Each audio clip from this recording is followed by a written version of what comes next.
Hello అండి. ఇంట్లోనే నెయ్యి చాలా ఈజీ ప్రాసెస్‌లో చేసుకునే విధానం అయితే మీకు ఈ వీడియోలో నేను చూపిస్తున్నానండి. మీరు స్కిప్ చేయకుండా చూడండి. చాలా ఈజీ అంటే ఈజీ అండి. మీరు ప్రతిరోజు మీరు టీకి వాడుకునే పాలలోనే మనకి ఈ మీగడ అనేది దొరుకుతుంది. మీరు స్కిప్ చేయకుండా వీడియో చూడండి. మీకు క్లియర్‌గా తెలుస్తుంది. ఇక్కడ చూడండి, పాల మీగడ చూడండి ఎంత లావుగా వచ్చిందో ఇక్కడ. అది ఎలా వస్తుందంటే, మనం నైట్ పాల ప్యాకెట్ని వేడి చేసి ఫ్రిడ్జ్లో పెడితే మనకి మీగడంతా ఇలా పైనకి వస్తుంది. సో ఆ మీగడని మనం ఒక బౌల్లోకి తీసుకోవాలండి. అంటే మనము ప్రతిరోజు ఎప్పుడైతే మనము టీకి యూజ్ చేద్దాము అనుకున్న వాళ్ళు, అంటే మనకి ఎక్కువగా పెరుగు వేస్తాం కదా తోడు, అలా కాకుండా టీకి యూజ్ చేసే పాలతోని మీగడ తీయండి. మనకి టీలో అంత మీగడ అవసరం లేదు కాబట్టి సో మీకు ఎక్కువగా మీగడ వస్తుంది. ఒకవేళ మీరు పెరుగు తోడేసుకునే పాలలో తీస్తే మనకి పెరుగు అనేది టేస్ట్గా ఉండదు. అందుకే చెప్తున్నానండి ఇలా. సో చూడండి, నాకు 1 డే మీగడ ఇంత వస్తుంది. సో ఇందులో నేను కొద్దిగా పెరుగు తోడు వేస్తున్నానండి. కంపల్సరీ గుర్తుంచుకోండి, తోడు వేస్తేనే మనకు నెయ్యి అనేది పర్ఫెక్ట్గా వస్తుంది.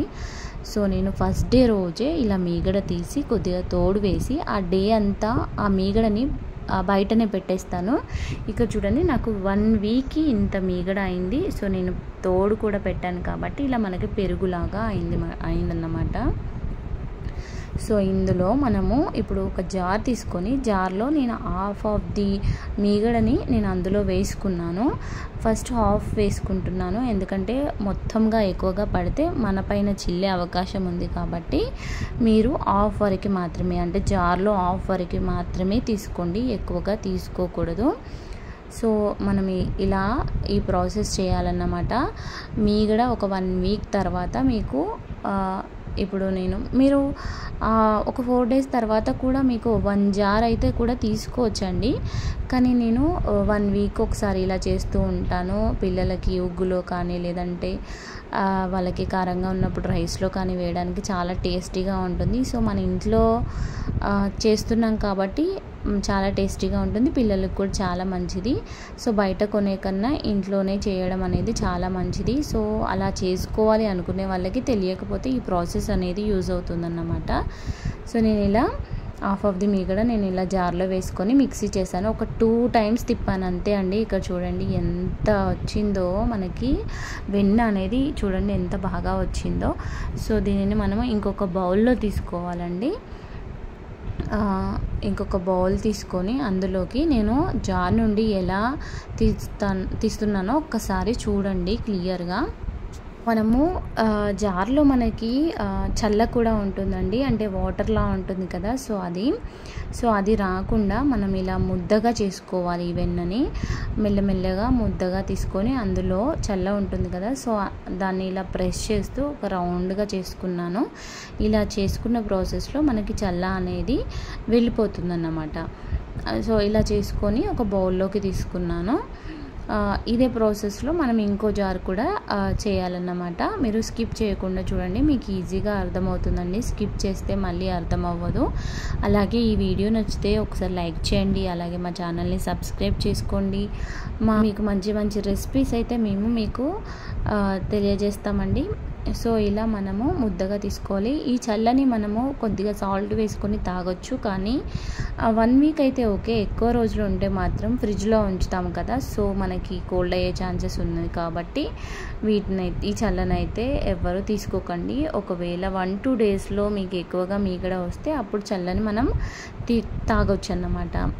ఇక నెక్స్ట్ జార్ ఉంది కదా, నెక్స్ట్ జార్ని కూడా ఇదే ప్రాసెస్లో మనం మీగడ తీసేసుకోవాలి.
చాలామంది చేసే మిస్టేక్ ఏంటంటే ఇది ఇలానే తీసుకెళ్ళి స్టవ్ మీద పెట్టేస్తారు. అలా కాకుండా మనము ఈ వెన్నని ఒక 2 టైమ్స్ వాటర్లో కడిగేసుకోవాలండి. అలా కడిగేస్తే మనకి మంచి స్మెల్తో వచ్చే నెయ్యి వస్తుంది. సో ఇలా మనము కడిగేసుకునే ప్రాసెస్లో ఇలా బాల్ని ఇలా చేస్తూ ఉండాలి. అప్పుడు మనకి దగ్గరగా అయిపోయి అందులో ఉన్న చల్ల మాత్రం బయటికి వచ్చేస్తుంది అన్నమాట. సో ఇలా వాటర్లో డిప్ చేస్తూ ఇలా చేయాలన్నమాట. ఇలా చేసి మళ్ళీ ఒక ప్లేట్లో పెట్టేశాను. సో సెకండ్ బాల్ని కూడా ఇలానే చేశాను. సో చాలామంది ఏం చేస్తారు, ఇది తెలియక అలానే చేస్తారు. కొద్దిగా మనకి నెయ్యి అనేది స్మెల్ వస్తుంది, ఎక్కువగా స్మెల్ వస్తుంది, మనకి తినలేమండి ఆ స్మెల్ది. సో ఇలా చేయండి. సో ఆ తర్వాత నేను ఒక బౌల్లోకి తీసేసుకొని మనము డైరెక్ట్ స్టవ్ పైన పెట్టకుండా దానిపైన ఒకటి ఇలా పెట్టేసి మీడియం ఫ్లేమ్లో ఇలా నెయ్యి చేసుకోవాలి. సో మనం మీడియం ఫ్లేమ్లో అవుతుంది కాబట్టి టైం పడుతుందండి. కాస్త వెయిట్ చేయాలి. పొంగుతుంది, కొద్దిగా జాగ్రత్తగా చూసుకుంటూ ఉండాలి. ఒక స్పూన్తో కలపాలి. సో ఈ ప్రాసెస్ అనేది మనకి కాగేటప్పుడు మెయిన్గా పొంగి నెయ్యి కింద పోకుండా అయితే చూసుకోవాలండి. చూడండి ఎలా పొంగుతుందో. ఇలా పొంగే టైంలో మనం ఒక స్పూన్తో కలిపేస్తే సరిపోతుంది.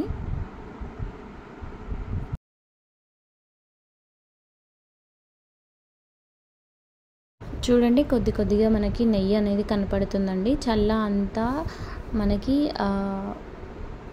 అంటే మనకి ఇంకిపోయి, లేదంటే కొద్దిగా మంటకి ఇలా ఇక్కడ చూడండి చిన్నగా కనపడుతుంది కదా బ్రౌన్ కలర్లో, అలా అయిపోతుంది అన్నమాట. చల్ల అనేది వేడికి అలా అయిపోయి మనకి నెయ్యి అనేది వస్తుంది.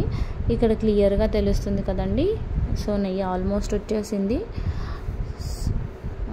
ఇప్పుడు మనం స్టవ్ ఆఫ్ చేద్దామండి. ఎందుకంటే ఎక్కువగా మనం నెయ్యి వచ్చిన వెంటనే ఆఫ్ చేయకపోతే నెయ్యి అనేది మాడిపోయే ఛాన్సెస్ ఉంది. కాబట్టి ఆఫ్ చేసిన తర్వాత బౌల్ని స్టవ్ పై నుంచి దించేసి పక్కన పెట్టండి మెయిన్గా. ఎందుకంటే మీరు అదే స్టవ్ పైన పెడితే ఆ వేడికి ఆ నెయ్యి అనేది మాడిపోయే ఛాన్సెస్ ఉంది. కాబట్టి ఇప్పుడు మనము నెయ్యి చల్లారిన వెంటనే ఒక బౌల్లోకి తీసుకుందామండి. మనం వడకట్టుకోవాలి, ఎందుకంటే ఫ్రెష్గా వస్తుంది కాబట్టి వడకట్టుకుంటే సరిపోతుందండి.